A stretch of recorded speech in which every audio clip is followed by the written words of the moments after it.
Ahsoka, let's at least try and have some fun with this. Where was I last time? Well, Sabine Wren was being insufferably smug as usual. Even people that do cosplay of the character end up looking smug. It's like a part of the whole costume.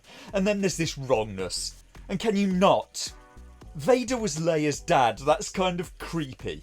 So Sabine, Ahsoka and the David Tennant droid have gone to the Denab system, following the trail of the tracking device that Hera put on the hyperdrive engine taken from Corellia.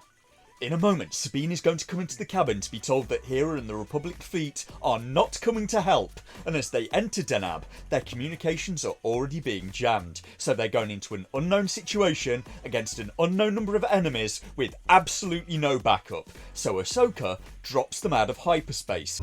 Drop from hyperspace. Let's see what Morgan's been hiding out here.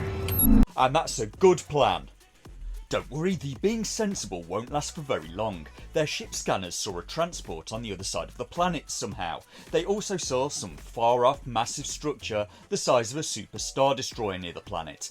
And that's where the massive engine's going. But somehow they missed the 6 fighters on an intercept course with their ship about to shoot them until a proximity alarm went off. In any case, my last scan indicates the transport was in orbit on the far side of the planet.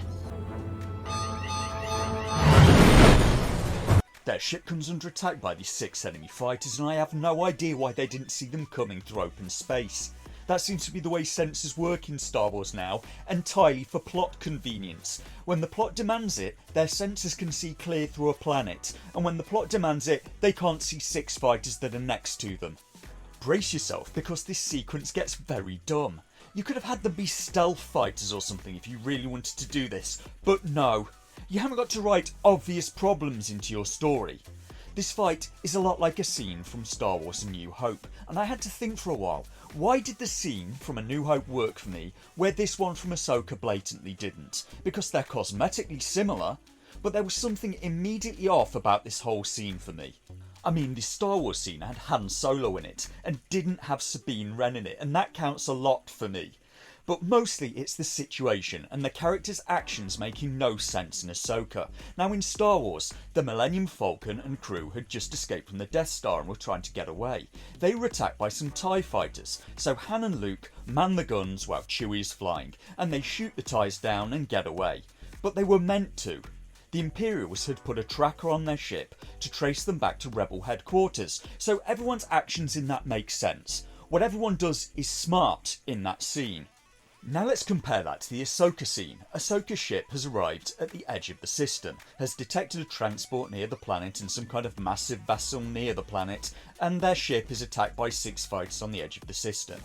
There are 2 named characters in the fighters and 4 no-names, and I can see no material difference between how any of them are flying in this sequence, so of course the 4 no-names will get blown up and the 2 named characters are fine for reasons. Purely narrative reasons. They need to be there for fights later in the show. The writers could have at least provided an in-universe reason why those 2 named characters survive. Maybe have a shot or 2 in the sequence where Sabine lines the 2 named characters' fighters up, fires and they dodge at the last moment. That would explain why they survive and the others don't, and would build them up as a credible threat.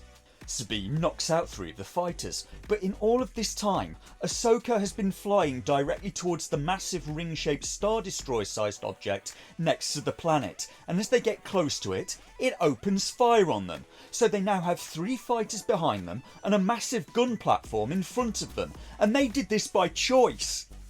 The enemy had stupidly chosen to divide their own forces. All Ahsoka had to do was stay on the edge of the system and take out the remaining 3 fighters, and then if you were still okay, you could go and see what the massive shit was without getting shot in the back while you do it. Or if you start getting beaten by the 3 fighters, you can hyperdrive away. Instead, they chose to surround themselves with their own enemies. Do I need to stress how incredibly stupid that is? The David Tennant droid wants them to fly closer to the massive ring-shaped gun platform to scan it and find out more, so they fly right at it while it's shooting powerful turbo lasers at them. The lasers appear to miss but explode anyway. I guess they must be those lasers with proximity fuses. Are they supposed to be hitting the shields? I have no idea. They get hit so much that their ship loses all power and they should rightly die, and they would have done if their enemies weren't complete idiots. It's like everyone in this scene spends their leisure time scooping paste into their mouths using a crayon. While they're dead in space, the massive rings somehow lose sight of them, despite them being very close to it and entirely dead in space, but the fighters can see them for reasons and they're closing in. So Ahsoka's plan is to go out onto the ship, outside into space, and deflect the fighters' lasers using her swords.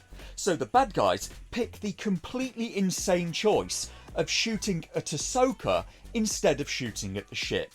On an almost completely undefended ship, they repeatedly shoot the 1 square metre of it that's defended. If they blow the ship up, Ahsoka will die anyway. And not one of them has the wit to attack part of the ship where she isn't, on multiple passes. And they don't even need to make passes, by the way. They could just cut their engines and drift in space and open fire constantly at their ship. Instead, they all get close enough for her to hit one of their ships with her sword. And yes, they're all that stupid.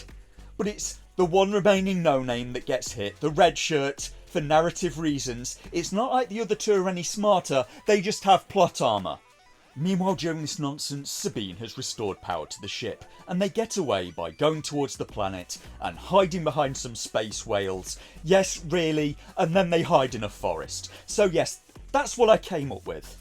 The scene feels wrong because very little anyone does in it makes any sense. The writing is pretty thoughtless, and everyone involved acts like a complete moron.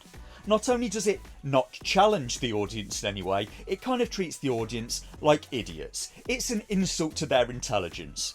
It's like the writers want to make the audience happy, and that's good, but it feels desperate, and it's like they're saying, here, we'll give you a scene like A New Hope. Does that make you happy? They tried, but failed miserably on the execution, and it's wildly dumb. In the forest, Ahsoka turns off all the power to the ship so they'll be harder to find, but that makes far too much sense, so they get bored about 5 seconds later and turn it on again for reasons. And it's just luck that the bad guys don't fly by again and detect them.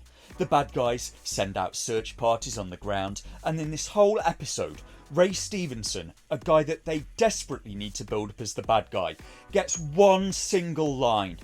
David Tennant Droid has the analysis of the giant ring-shaped object that they kind of knew the bad guys were going to use to go to another galaxy to get Thrawn. So for nearly getting them all blown up, they now know that it's a giant, powerful ring-shaped object that the bad guys are going to use to go to another galaxy and get Thrawn. But at least they did find out how powerful its lasers are by letting it repeatedly shoot them. Why does Disney Star Wars always have to be so stupid? Circling back to the start of the episode now, there's some interesting dialogue going on. They just dropped out of hyperspace at the edge of the Denab system. Drop from hyperspace. Let's see what Morgan's been hiding out here. And Sabine asks, Why did we drop out of hyperspace so far from the planet? why did we drop out of hyperspace so far from the planet? And Ahsoka pretty much already told her, it's for reconnaissance. So you don't jump in blind against what could be an entire enemy fleet. So David Tennant Droid answers her question directly and gives her the information that she requested. Standard Jedi mission protocol when approaching an unknown situation. In order to avoid enemy surveillance... He's still doing this? Programming.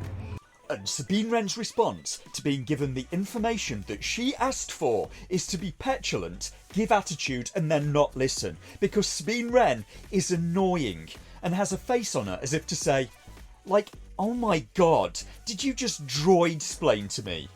And yes, he's still doing this. He's still trying to teach you, despite you being a completely effing useless pain in the neck. You would have thought completely screwing things up and nearly becoming a Force ghost would have taught us some humility, but no.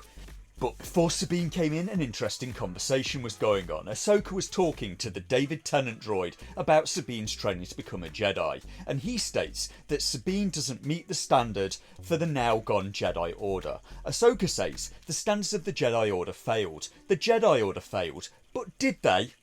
I mean, was it their adherence to standards that caused their downfall? Well, part of their downfall was Emperor Palpatine creating a civil war that their Jedi broke their own rules to get involved in, and another part of their downfall was Anakin.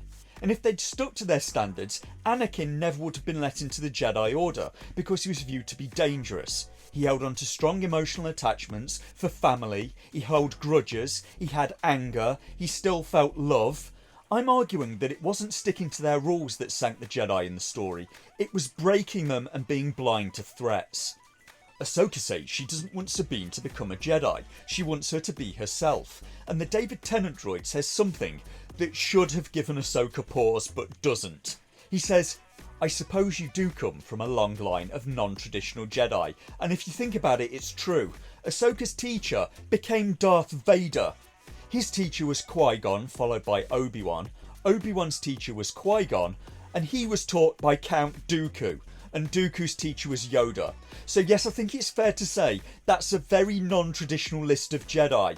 By that list, there is 2 out of 6 of them that became Sith Lords. From that list, there's a 1 in 3 chance Sabine will turn evil, and she looks primed to do it. She's in love with Ezra Bridger, it appears, and is going on this mission just for him. She's full of grudges, rage and family issues. She can't follow orders and is full of passion. In short, Sabine sounds an awful lot like Anakin. And Ahsoka does not appear to be avoiding the mistakes of the Jedi Order. She appears to be repeating them.